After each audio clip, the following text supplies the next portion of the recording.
Hello and welcome to this week's edition of Underserved, the podcast for the rest of the tech industry. I'm your host, Andrew Gelina. With me in studio today is Gene Grella, Vice President of IT at Ethos Veterinary Health. Gene, welcome to the show. Hi, Andrew. Thank you for having me. This is great.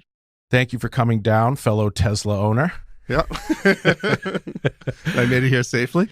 So way back in the day, what got you interested in technology early on? It was in high school, and I started high school in 1978, and we're all kind of thinking about where we're going to go. What are we going to do with the rest of our lives? I was in the math department because this is 1978. We didn't have a computer lab, but they had 3 computers up there. They had these 3 Wayne computers. 2 of them had 4K of RAM. 1 of them had 8K of RAM. That was the one that everyone wanted to be on. And I noticed these guys playing a Battlestar Galactica game, and I was wondering how the heck they were doing that. I went to see them. It's like, what are you guys doing? And every once in a while, I'd see them break out of the game, and I'd see them coding and making changes to code and everything. And I'm like, wow, this is really awesome. So I started to learn the code right then and there. And when I noticed that it was dark outside before I was leaving school, that's when I realized, I could do this the rest of my life. This is really cool. I knew right then and there, I'm going into, IT, computer programming, whatever it was.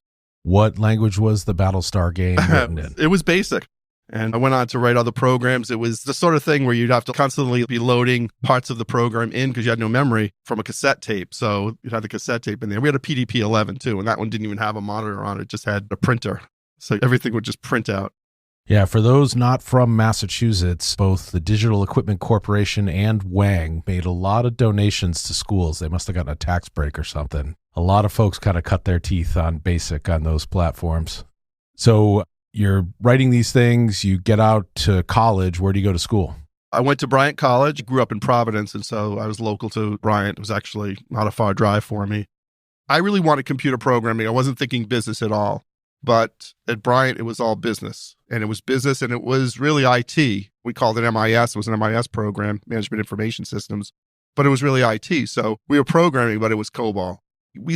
Somebody got administrative access into the system. It was a Data General 10,000, I believe, mainframe, but like a mini computer for the college, ran everything. And we had admin access to it. And so whenever we needed to, for instance, if you were writing a program and you wanted a printout of it, or you had to run the results of the program or report for your class, you usually had to wait in a print queue. The major abuse that I did with it was just constantly bump my stuff up to the top of the queue. So everybody was looking at me funny, like, why does he keep going back and forth to get his printouts when everybody else is here waiting for theirs? And yeah, nobody knew, but eventually the professors found out. Well, if that's the worst thing you did, that's not too bad. Yeah, we never hacked. I mean, we did have access to teachers' accounts and things like that, and could have changed grades, and we never did anything like that. Oh, so nothing like war games. Nothing like war games, no. When they caught us, they kind of gave us a speech. I think that's where my hacking ended as far as doing anything unethical on a computer. I was like, yeah, this is too dangerous to ever do anything with this. There's too much of a darn audit trail. Yeah. But you feel cool when you're doing it. Back then it was the 80s and like, okay, I'm a nerd. I know how to do this stuff. And yeah, but then when you kind of get caught, it's like, I don't need any of this. So you learned COBOL, the official language of business. Yes. Did that treat you well in your first job out of college, or did you not use it? No, definitely used it. This is the 80s. I graduated in 1986. And during that time, it's the Reagan years. They're building up defense, and all the defense contractors are hiring, which is great. It's a good time to get started out there. I was happy they were hiring, and General Dynamics hired me right out of college. Matter of fact, I left my job making pizzas, 3-4 nights a week, and this is the summer. This is June because you're just out of college or whatever. In that heat, I went from that to professional office, and there was no time in between that I had off. I needed the money. So I went right into work. I'll never forget it. I got my professional job. I'm wearing a suit to work every day, and I go into the office and I have my desk. I have a monitor. We didn't have computers, but we had monitors, tape, scissors, paper. Oh my God, this is great. Look at all this stuff that they give me. I'm a professional now. And my boss, Steve, this is a great memory, whatever. He's like, I'm going to take you out to lunch this week. We do this with all the employees. We take you out to lunch. So Steve takes me out to lunch, and Steve happens to belong with like 3 other families to a food co-op. So he's like, I just got to stop my house because the delivery's coming to my house. And so delivery comes to his house, and he's got all this stuff on the truck or whatever. he has me unload the truck for him. I got to take my coat off, my tie off. I'm like, wait a minute, this is my professional job. I'm back to doing menial labor. I'm sweating here. I'm like unloading this guy's truck for him. I don't think he told anybody that he had me do that, but he did take me out to lunch after I unloaded his truck. So you got to go to lunch, but some assembly required. Some assembly required. The little hoopers, they took you down a notch. It was like, yeah, you're not that far away from the guy who was making pizzas a week ago. So at General Dynamics, I imagine as a defense contractor, they were kind of by the book, by the metric. Oh my God, and great. Yeah. So they tracked everything and they kept a board up. And the one thing you never wanted to be, you never wanted to have a first run ad bend or any sort of ad bend, whatever. So for those of you who don't remember the COBOL programming, mainframes, whatever, an ad bend is an abnormal end to your program. Basically, the thing craps out, some sort of memory leak or something like that, and it crashes. It crashes in production. And that's the last thing you wanted. A lot of these jobs, especially in a manufacturing environment, they run overnight. You had a whole schedule of jobs that would run. So you didn't want your job to crap out, because if your job crapped out, that meant that probably the schedule was going to stop at that point, and they were calling people up in the middle of the night. So they would track that. What they did is they used the same sort of metrics that they use, say, for the submarines. Quality control was extreme, and they used those same metrics to track everything to do with IT. So it was a great place. QA, everything you did had to go in front of a QA person. We had a QA team that would work with us. They do code reviews. It was great. So it was a great place to learn, and you to kind of learn these habits that later on in your career, you wouldn't necessarily have that QA. Or maybe you're working in a small company and you're the only guy writing the code and you don't have a QA department, but you're disciplined enough to know what you have to do to QA it properly and test it properly. So it was great habits to get into. I think sometimes first job having a big company like that, it's good for people. I completely agree. My first job out of college was at EDS, Ross EDS. Perot's old consulting company. Yep. And they had a procedure for everything. They had code reviews, they had style guides, they had coding standards, they definitely had the blueprint laid out for you that they wanted you to follow, about how to write test drivers and how to do everything. And I think, like you said, it is good because you can see how everything is done. Like, how does version control work, and how do I actually release something to production, and how do I test it and make sure it's okay and respond to bug requests and yada, yada, yada. And then if you end up, like you said, somewhere else where you end up having to do all of this, or you have to come up with a system, you've got one. Whereas if you just went to a startup right out of college, Exactly. You're not going to get exposure to all these systems and processes that may serve you well later. I think it would help too when people see EDS on your resume. They knew what kind of training you had. Everyone in the industry knew what type of training the EDS folks had to go through and how disciplined it was, which was a great experience. I don't miss the part where if I got up out of my cube, I had to put my suit jacket on. Did they smoke there? Because when I was at General Dynamics, they were still smoking at your desk. People had ashtrays and people were still smoking. So we were at a part of EDS that was grown by acquisition. They had bought a company that did cellular billing software in the Waltham area. So it was a little more lax than your super corporate Plano, Texas EDS, but still some formality to it. Yeah. At General Dynamics, I went from submarines later on to tanks. So I got to go to the tank plant and I got to climb inside the M1A1 Abrams tank. That perspective, that company was kind of a cool company to be in, with subs and tanks and their jets and all that. What was the software doing for the tanks? Was it like provisioning? What we did, it was logistics. So we were doing all the inventory and inventory control. Actually, I had to write for the land systems. I had to write this maintenance allocation chart, which was really a book, and had to construct a book of all the different parts and all the tools that you needed to basically do the assembly or whatever. So if you're changing out this part of the tank, here's all the parts and tools that you need in order to get this done. And so the chart would take you through and explain all that. And there was like references and indexes and all of this. All my program had to do was kind of basically take all this data and assemble it into a book. When I first saw that what was needed in the program, it's like, this is what you want me to do? I had no clue on how to do this. I'm surprised because I was like a rookie. He was giving me this work to do. But my boss said, split it up into parts, break it up into parts. So, that's what I did. I said, okay, I'm going to break it up into smaller programs and then reassemble it, and actually stored the data so it could be written horizontally. It was stored in like vertical columns, but I had to take the pieces and take it out of the vertical columns and store it horizontally. It was the most complex thing I did because, it's just like in word processing, right? If you get to the end of the little part of the chart that you have, the section or column, and you get to the end, you got to put a hyphen or you got to refer to page 2 to 5. It's going to be either 2 to 5 or 2 to comma 3. All the coding logic that you had to write for that was like writing a word processor in COBOL, which is the wordiest language, so the programs were huge.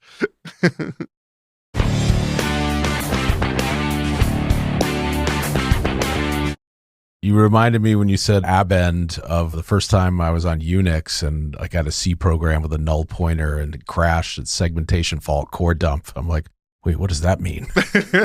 Where's my abend aid? Whatever. It used to be a program that would help you read your abends that you could figure out where the memory issue was.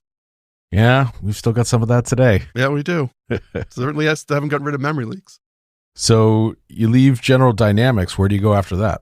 After General Dynamics, I went to, which was at the time Denison Manufacturing over in Framingham, Massachusetts. Turned out to be Avery Dennison as the companies merged. The person who was the department secretary, I ended up marrying. So that was a very good stop in my career. It was just a great place to work. I really learned hardcore manufacturing there. I got to work on some awesome special projects, one where we went after inventory. So when Avery came in, they had kind of this troubleshooter that they would bring in. And that troubleshooter, they assigned me to him. And what we did is we took a look at the inventory at the warehouse level and we did the forecasting. So I got to write these programs that basically download data from the manufacturing system and inventory. It would run into this PC program that load back up. And I have all these scripts that were like downloading data, loading data and everything. But at the end of the day, we were able to report back to the company that we saved millions in inventory. And so from that perspective, you get the feeling like, okay, I'm really contributing here. I'm contributing to the bottom line of this company. And it made you feel really good. Yeah, when you can see like either lowered cost or raised revenue and that moved the needle, it's definitely gratifying. Yeah, I have a story about that too. So there was a point when I was at Avery Dennison where one of our largest parts of the company, largest division, it broke off and got their own IT. So rather than a shared IT service, they got their own IT and they were kind of poaching from the central group. And they poached me and I got a raise. That was really what I was looking for. It's like, I'm staying in the same company, but they're going to give me more money. This is great. And we had been going through this whole merger acquisition and then we were on a wage freeze for a while. So I got into the new job and everything. And then I think it was Chuck Miller was the guy who was the CEO of Avery. He notifies all of Avery that we're going to be freezing wages for the next year. So I go to my boss. I'm like, does this mean me? Because I'm new. You guys said I got this raise or whatever. It's like, yeah, you're counted. You're not getting a raise. I'm like, I can't believe I'm going to go 2 years without a raise. I was like, so I sat down and I wrote a letter to Chuck Miller and looked up where his address was. And, this is old school. It's not email. I just wrote the letter, printed it out, mailed it to him and just forgot about it. And a month or so later, I get this letter back and it's from Chuck Miller. And he writes me and he's like, I read your letter to the board of directors and we're going to end the wage freeze. I went to my management and I showed him this letter and they looked at it like, what the hell are you doing? Why didn't you tell us you did this? I didn't tell anybody that I did it. I was like, I figured you do something like that. Maybe something good will happen. Maybe nothing will happen. Maybe they'll fire me, for speaking out or whatever. But I still have that letter. And it was the most amazing thing. I thought, most things for a CEO to address me directly, and especially at a company that size and say, you know what, we realize that this harms people. We're going to end the wage freeze. And I got to tell my bosses before they ever knew about it. You should be a folk hero there. They should be taking you out to lunch every day without having to unpack a vegetable truck first. Yeah, exactly. Wow. So a few years later, you end up working at Tom Siebel's company, right? Yes. Yeah, we went through that whole .com crash and I found myself right before things got really bad in the IT industry. I found myself out of work. First time I had ever been out of work and I was searching and I love to program. I was a coder and I love to develop software. But I said to myself, all these smaller companies that I've been going to and startups or whatever, they're not really making it. I got to go with a company that I know is going to be stable. I had a young family. 3 kids with 1 on the way, actually. I had 4 kids at the time. It's all little. And it's like, yeah, I got to have a stable job. So when I saw Siebel and Siebel had a job for me, now they didn't have the exact job that I wanted. They had a job in customer support. But what the team was supporting was they were supporting the developers who do all the customization, Siebel. So when you buy Siebel, you wanted to customize it. We have our own coding language, et cetera. And so my team would end up doing that support. So it was development support. But for the next 7 years, I was customer support. I led that configuration team, later went on to run the Burlington support center there. And I was there for like 7 years doing support. Was this when you guys were part of Oracle? This is before Oracle. This is when we were on our own. Had some interesting times with customers. The one that I remember the most was that we used to all get support account manager jobs. In other words, we'd have to manage our teams. I had a team of 25. We did reviews every quarter too, which was crazy. But we also got assigned to specific accounts. And so I had my accounts like everybody else. We had a new account coming up, and Tina, one of my fellow managers, she was assigned to that account. But my boss finds out that Tina is pregnant. And she knew something that I didn't know going into it, that this account was not going well. And so she's like, look, I can't really assign this to Tina. It might be too much stress for her.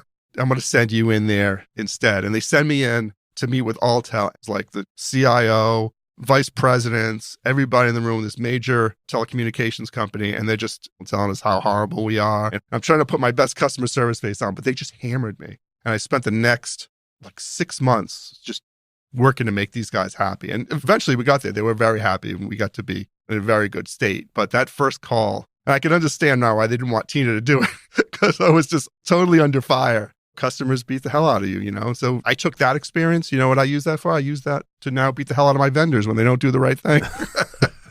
I learned from it. This is what you do to get your vendors in line. And the cycle continues. So what did you notice about, with Tom Siebel at the helm versus a Larry Ellison? How was it different? There wasn't a lot of difference. I think Tom was a little bit nicer than Larry. Tom had built a newer company and he didn't have a lot of acquisitions. And so Tom was very rigid about, especially within IT, of like what you could do. And everything ran through Siebel or PeopleSoft. That was it. There was nobody sneaking in with, I get this third-party program that is great. I got this extra thing that you could bring into IT. It's like, no, we'll modify the platform in order to support whatever your business need is. There was one company I remember where you went to the intranet, everything was there. You knew exactly where to go. It was single sign-on throughout. You signed in once. And they had created this really rigid but good system, at least within IT. So you had all your tools and everything. We eventually got the analytics product. I think it was Siebel Analytics. That's right. We had purchased another company, Siebel Analytics, that later became Oracle BI. And that product was amazing because that allowed us now to see our data in different ways and really look at our customer data and understand it. So we used it internally, which ended up becoming a great product that Oracle eventually would sell. But when we came in with Larry, they both had a very strong control over the companies. Tom Siebel, definitely top-down control. He would attend. We would do those, those customer meetings. We were SAMs and we all had accounts or whatever. He would hold twice a week these reviews of red account reviews. And he was very, very customer focused, which I think made Siebel successful. He would have the red count reviews and we'd all be on there and we'd all have to speak to our accounts and what was going on in the account. He wanted to know. And he actually kind of one of the people who taught me that the way you treat your customers and the customer service piece is going to help in sales down the road, or it's going to benefit you in the sales side. So it's important to keep that customer close and happy. So I was really surprised that he'd always be on those red account calls. Larry Ellison, the budgetary control was the thing that shocked me. So later on, when I went to work for Oracle, I made the switch back from customer service into IT, and I was actually heading up IT operations for the support team. And when we need to buy servers, first of all, he had worked a contract with Michael Dell. And Dell was actually across the street from our data center. So everything had to be Dell, had to go through Dell on a specific server. So if you had to buy anything, all my purchase orders had to go up to Larry Ellison to get approved, just so he could make sure that nobody was skirting around the contract that he had done and buying something different than what he had prescribed for us. That's why he's worth $106 billion today. Yep.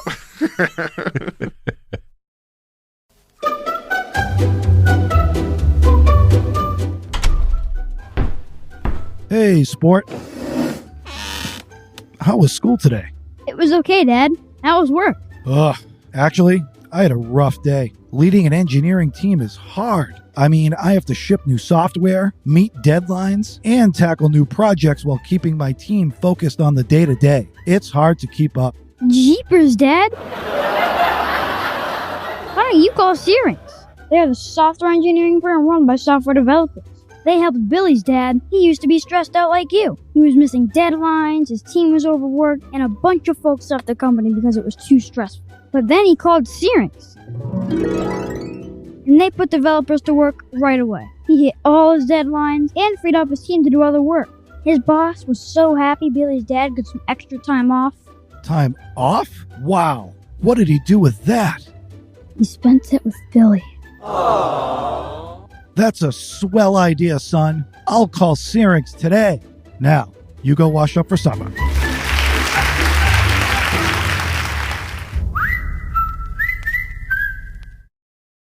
So after that, you end up leveraging some of these Oracle skills at Genzyme? Yeah. So Genzyme was looking for someone to run their new production instance of Oracle EBS. And so I had the production support background. The foundation for Oracle EBS was the same foundation that we were using in our system.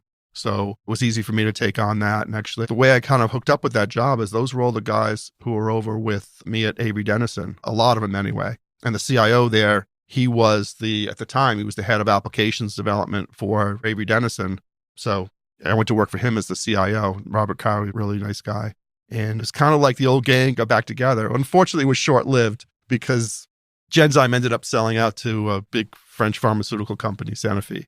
And so I went to work for Sanofi, and that was an experience. Not by choice. I don't have anything bad about Sanofi, but where they were at that time, where they were trying to bring in their whole infrastructure team, and I was part of their infrastructure team, they had really done this creation of an organization by committee. And what they had done was created all these jobs. They created an org chart. They had the team kind of create the org chart. It didn't make a lot of sense. You know, the first thing you know, when you look at an org chart and someone has to like sit down and explain it to you all the time, that's a bad org chart. Org charts should just on paper should just look right and make sense. And this one, we're like, what does that group do? What does that group do?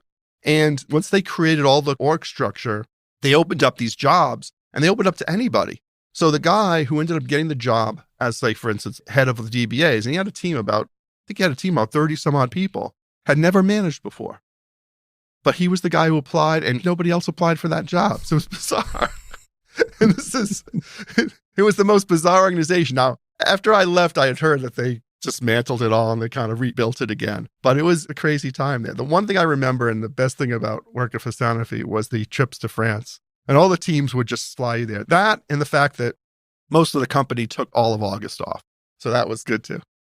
Sounds very French. Yeah. I mean, I couldn't get it off, but at least your bosses weren't on you, like at least in the month of August. Things kind of chilled out during August. All right. From there, did you go to a 5-star quality care? Yeah. So 5-star quality care, I was there for 6 years. 5-star, it was a large corporation in the sense that it's over $1 billion in revenue.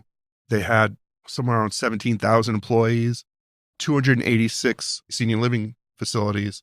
And what I learned over time was that each one of these senior living facilities operates on its own, and that 5-star really kind of was like a smaller company, at least the corporate entity piece of it. You know, it kind of ran like a smaller company, and it was a very family-oriented company. And the IT challenges there were many, you know, as we were moving from basically a hub and spoke network of MPLS 1.5 meg. I mean, try to do anything with 1.5 meg. You know, that's a network I kind of stepped into, and it's like, yeah, we need to change this. And so we started this whole network improvement project, just bringing in broadband circuits and changing everything over. Yeah, there was a lot to be done. And we got to do electronic health records, which they were just completely paper-based. So I got to experience kind of building out the infrastructure for the electronic health records at that company, which is Wi-Fi, access points, all the desktops, laptops. Got my first experience with Google Chrome there, which I'm now using it at Ethos as well, which I found to be just a phenomenal platform, especially for electronic health records. Not to give Google a plug here, but I got to tell the truth. It really saved us a lot of money because we had everything slated as laptops, $1,400 Dell laptops, and we were able to swap them out and replace them with Chromebooks that were going for $300-400. Oh, nice. My kids' schools definitely squeeze the most out of those Chromebooks. You do. You know, it's such a great model because if a Chromebook breaks and there's a user using it, I mean, they have nothing tied to that. You can go on the shelf, get another Chromebook, they're back up and they're working. Even if they have their own environment, it's all in the cloud. So everything just comes back. Whereas we'd have to go and it's a PC, rebuild the PC, copy their data over. In some cases, they lose data. You have to worry about operating systems, virus scanning, SCCM, all this stuff that you didn't have to worry about with the Google platform. So essentially, we're back to the mainframe. Exactly. My career's gone full circle. But, decentralized system versus decentralized.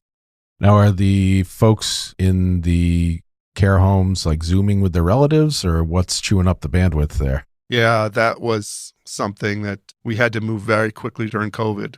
They found themselves isolated. All of our senior living communities, the people were isolated, and we needed to get them something so that they could do those calls with it. And I happened to be in the process of just negotiating a deal with Zoom at the time. And my rep said to me, he's like, hey, could you guys use a few hundred licenses? At least, we give them to you. But companies were willing to do stuff during COVID, not completely charitable, but, they knew that there was business down the line probably there if they got us kind of hooked on it. But it was nice of them. And I immediately said, this is great. I think we took like 350 licenses.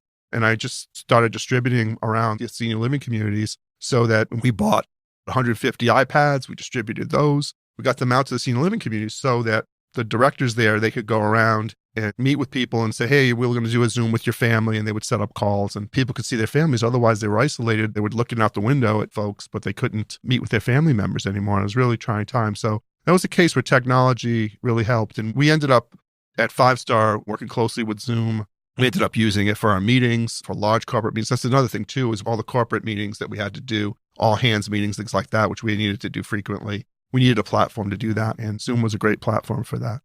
So you move from helping out 2-legged patients to 4-legged patients? Yes, this is my latest venture, is working with 4-legged friends in the veterinary industry. And what does your company do and how do you fit in there? So Ethos Veterinary Health is a hospital provider. So they provide advanced medical care. So, you take your vet wellness visits, things like that. You don't typically take it to Ethos for that. It's when, say, you need treatment for your animal.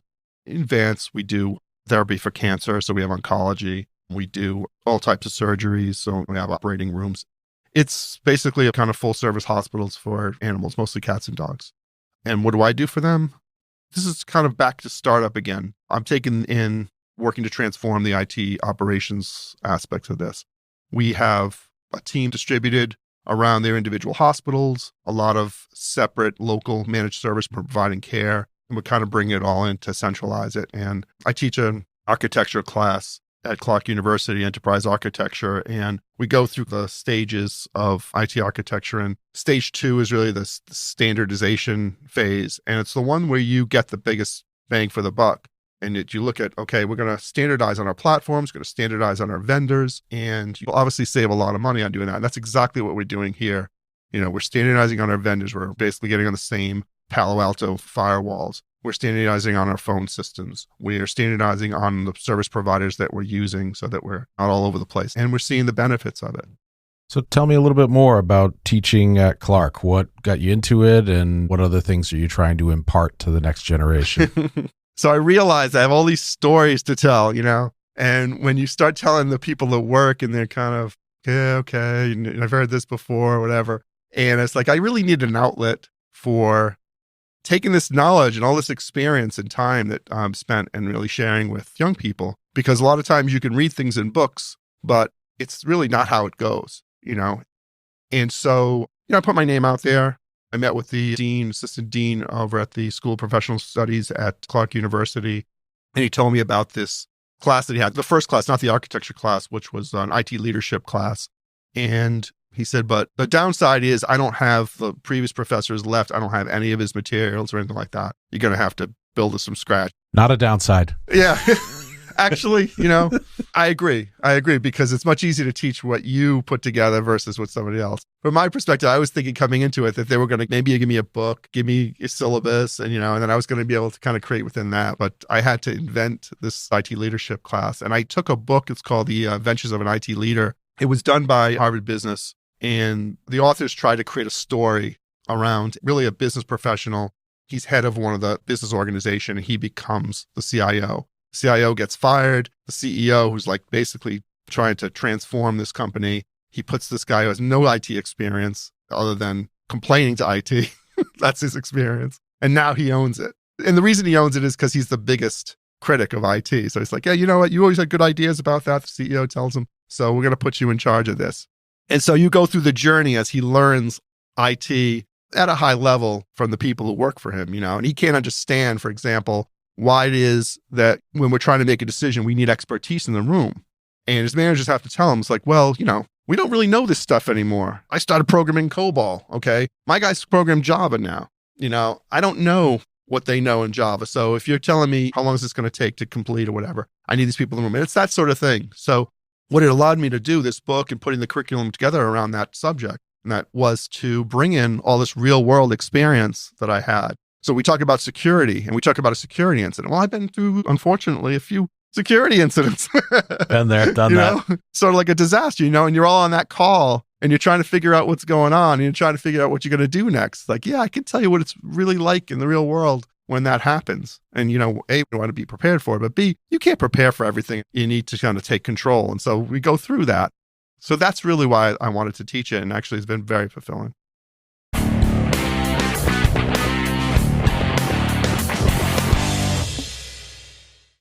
Now, you also got involved with, I think was it your wife's friend who was into the Revolutionary War reenactment stuff?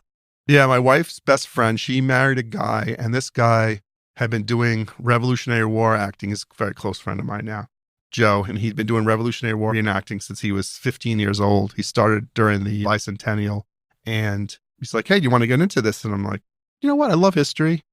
Yeah, I'll try it. I'm game for anything. So I got into it and actually liked it. It was amazing. I started in the year 2000. And so that happens to be the 225th anniversary of everything. That starts off the calendar because, the revolution started in 1775, right? So the 225th started in 2000. And then every year after that, there'd be another 225th as we hit another event, right up until the end of the war, right up to the end of Yorktown. And I was there for Yorktown on the 225th of Yorktown, 8 years later.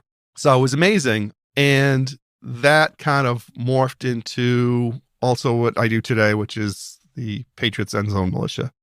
What is the Endzone Militia? So the New England Patriots Endzone Militia, it's a name that was coined by Matt Light, who's an offensive lineman for the Patriots, and that's what he called us. And so we call ourselves that. We are the guys who stand in the end zone, and when the Patriots score, we fire off the muskets. Quite loud and yes, thunderous. I have been very close. I want to say section 225 or something when those have been going off. And yeah, it's quite something. Yeah, and it's so much fun. And I have to say, it's fun to be at the games and everything, but how much fun is it to be on the field and a punt is coming towards you, and you got to hold a musket, but you want to put out your hand and catch it. Did you guys start with the Revs or with the Patriots? So, matter of fact, one of the guys in my group with the 9th Mass of Braintree, he contacted the Kraft family around doing the Revolution games because they had just started up the team. And he's like, hey, we'll do this for you. And it was all volunteer work. It was nothing that we got paid for. And actually, I wasn't even doing it at the time, but a bunch of guys would do it. Our guys, and maybe 4, 5, 6 people. And a few years after them doing it for the Revolution, they said, oh, we want to bring you into the Patriots game. And it really culminated at that Super Bowl season. We had It's a great Sports Illustrated picture of our guys standing during that Oakland game in the snow. It looks like Valley Forge. They have their hats on, it's covered in snow with blankets on it. And you can find this out, it's out on the internet. But it's a great shot of the Minutemen hunkering down like Valley Forge during that game. The year later after that, and that's when I joined, they said, oh, we're at the new stadium. We want to expand this out. We want to get it to 20 guys. Can you bring 20 to the game? And so I joined at that point. I think the first years it was the drop kick. I was in the end zone for the drop kick. Right in that end zone, right behind, watch the ball go overhead. Wow. Have you ever high-fived any players? Yes. There used to be a tradition where the tight ends would have to high-five us. That was like the start of the game. I think it was started by Christian Fourier, started it, and Ben Watson continued it, and it continued right on to Gronk. We'd actually kind of lost it when we lost Gronk. Somewhere along the line, it didn't make the translation, but I was so excited. Every game, we'd be out there on the sideline, and Gronk would come out, and he'd run over to us, and he'd high-five all of us. And Gronk's just a great guy. I've high-fived Tom Brady a few times. It's one of those things where, like, you didn't wash your hand for days. You touched the goat. So you got this huge musket. How do you load it to fire it? What's the procedure? So we make all of our own kit and everything. So we keep a cartridge box, and we have, in my case, 23 shots in there that we use a very lightweight construction paper, and we roll it into cylinders. We fill it up with gunpowder. We say 100 grains, but it's really a lot more, especially at those Patriots games. So I don't know how to convert 100 grains into ounces or whatever, but enough to make a good boom, you know. So what we do is it's kind of a two-part procedure. You have a flint and it's going to strike a pan. It's going to make a spark, and that's what's going to eventually light the musket. So we do something called prime and load, where we prime, we put a little gunpowder in a pan at the lock and then close something called the frizzen. And then we put the gunpowder down the barrel. At that point, you'd put the paper and you'd ram. We don't ram because ram is not safe. And people have been known during reenactments to leave the ramrod in the musket and then fire the ramrod off. When things get crazy in reenactments, you don't want that happening in a Patriots game. The worst thing a person did at a Patriots game is I think they left like either a rag or what we call a tampion, something that we use to, if it's raining out, we put like this little clothespin like thing into the end of the barrel to keep the rain from going in. And someone fired one of those off during a Patriots game. So that's the worst. We try not to do any procedures where you're putting anything other than the gunpowder down the barrel. That's pretty awesome. How many home games do you think you've been to doing this? It's got to be in the hundreds of home games. I usually do, if I miss one or two a season, and that's only due to rotation. Last year I was there for all the games. You may not notice because they never put us on TV till we were on TV for the first game of the season and then the last game of the season. That's the only time the fans ever saw us. But we were there. There were 5 of us that were there with our masks on, with Pat Patriot and about 10 cheerleaders up on the bridge next to the lighthouse every game. Didn't Cam Newton call you guys out? He did. Yes, Cam Newton. He said, "These are my guys," you know, and he tried to throw a football to us. That was like the highlight of our season because he had scored a touchdown. He kind of ran up and tried to throw a football up. And I think he could make it like distance if it was just straight, if he didn't have to fight gravity to throw it up to the bridge. But yeah, he wasn't making it up. But in his press conference, he did call us out afterwards. That's cool. So one of your other hobbies, that we share, is you like to make things fly, like drones and planes. How'd you get into that? Something that I've wanted to do since I was a kid.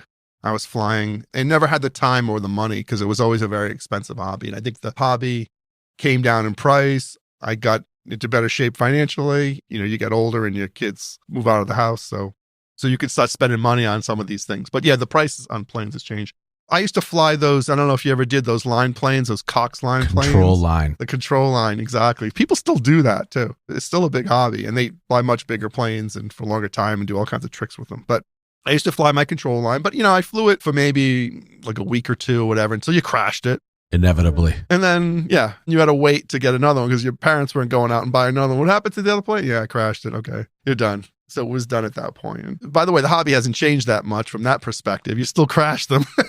And wait for mail order. And get parts or you just end up trashing the plane. But so I always wanted to do it. And then I found out that they had like a field that was nearby. It's like 5 minutes away from my house. I found that field. I was like, okay, I'm going to do that. And I kind of went out and met the guys and joined the club. And it's been great ever since. And used computers too, because part of the way I learned to fly, not crash, is through computer simulation. So I write real flight on my computer and I could, before I ever took a plane out, I just practiced taking off, landing, and did all my crashing on the computer screen. So actually when I finally got a plane out, I didn't crash it at all. Now, how big are these RC planes? Are they electric? Are they gas? I fly mostly electric. They do it in millimeters, like a typical size is like 1,700 millimeters. It's the wingspan or whatever. It's hard to describe, but good size plane. Like 6 feet? Yeah. Wingspan roughly around anywhere from, I'd say like 4 to 6, around that size. Most of them are electric now because the technology is amazing with a lithium battery. So you can get these big 6-cell lithium batteries. We have jets. I like the planes, the Warbirds. I have a nice P-38, twin engine P-38. That's a real fun to fly and looks beautiful in the air. I always thought the RC thing was the coolest. When I was little, my dad got a control line plane. We built it together, brought it out. It was so hard to control. I mean, it was like you did something wrong and boom, the thing was instantly in the ground. It was gas powered. You had to use a piece of hose called a chicken stick to like beat the propeller to get it to start running. It was a great way to get injured or have something go wrong. We have a lot of guys, they fly nitro planes or actual gas planes too. The gas engines run slower. Some of them are like a 4-stroke engine. They run these nitro planes and a lot of guys still do that. A lot of times they'll have the electric starter to get it started. But I love watching those guys. I still love watching those planes. I'm not ready to dive into that yet because of just the fuel and all the mess associated with it. The electrics is just so easy. You just get out there and just fly. I hear you. So you also got into drones as well and doing the FPV thing. What have you done with that? Yeah, so I haven't raced. I do, I guess, what's called freestyle, which is just take the thing out and fly it around a field, or I've flown it around my neighborhood too. You put the goggles on and it's like you're driving the drone yourself, and you get in there and you just fly the thing around. It's amazing what you see. And it's amazing how fast you go, but you can't see it. People tell you, you just know you're just zipping around the field. I've done it with planes too. Actually, I've FPV flew a plane, which got so much easier to fly when you're actually on the plane versus you're trying to fly it as a third person. I had a plane where I was doing a loop and actually the prop broke on the plane. So I just had to glide it into the runway, and it was actually no problem to glide it in FPV, where you kind of struggle doing it from a third party perspective. I imagine it was just like playing that flight simulator game. That's right. Well, but you're in the cockpit. It's great. You see the nose of the plane and you see the field, and it's so much easier to fly it that way. And these drones go so fast. It's amazing. And we even have which I brought today, the smaller drone. It's a Hawk. I have the Hawk 5 and I have the Baby Hawk, which is just a little tiny drone with a camera on it. It's amazing. So, Gene, thank you very much for coming down and appearing on Underserved and sharing your stories with our listeners. Well, thank you, Andrew, for having me. This has been a blast. And we'll talk to everyone soon on the next episode of Underserved.